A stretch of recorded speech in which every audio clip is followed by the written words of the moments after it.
RN Reddy IT school. ఈరోజు మనతో పాటు జాబ్ గ్యారంటీ స్టూడెంట్ నల్లబాబు ఉన్నాడు.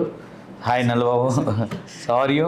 Fine sir. సో మీ qualification and past year and from which place you are?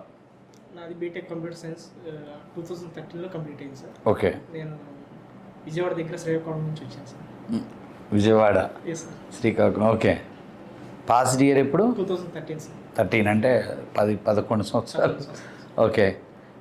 తర్వాత ఏం చేశారు? నేను 2 years బ్యాంక్ కోచింగ్ తీసుకున్నాను సార్. ఆ తర్వాత ఒక ఇన్స్టిట్యూట్లో మ్యాథ్స్ టీచర్ వెళ్ళాను సార్. సో బ్యాంక్ కోచింగ్ అయినాక మళ్ళీ స్కూలా? Teacher school tuition పాయింటా?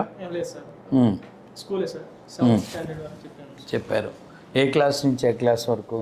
5th, 6th, 7th sir. So ఎందుకు రీజన్ ఏంటి స్కూల్ టీచర్కి వెళ్ళటం? అంటే కొంచెం ఫైనాన్షియల్ చదువుకున్నది ఇంకా అట్లా వెళ్ళాను సార్. మీరు చదివింది బీటెక్ కదా? Yes, sir. ఓకే. బ్యాంక్ కోచింగ్లో జాబ్ ఏం రాలేదు? రాలేదు సార్. ఓకే. సో అక్కడ ఎన్రోల్ చేశారు టీచర్గా? ఒక 4 years అలా చేశాను సార్. ఓకే. తర్వాత కరోనా వచ్చింది. తర్వాత ఇంకా మా బావ గారికి కొంచెం కార్లు బిజినెస్ ఉంటే ఇంకా దానిలో ఉన్నాను సార్. ఓకే. ఏం బిజినెస్? కార్లు బిజినెస్, ట్రాన్స్పోర్ట్. ట్రావెల్స్. సో తర్వాత మళ్ళా 10 years తర్వాత మళ్ళీ ఇక్కడికి వచ్చావు కదా, ఎట్లా?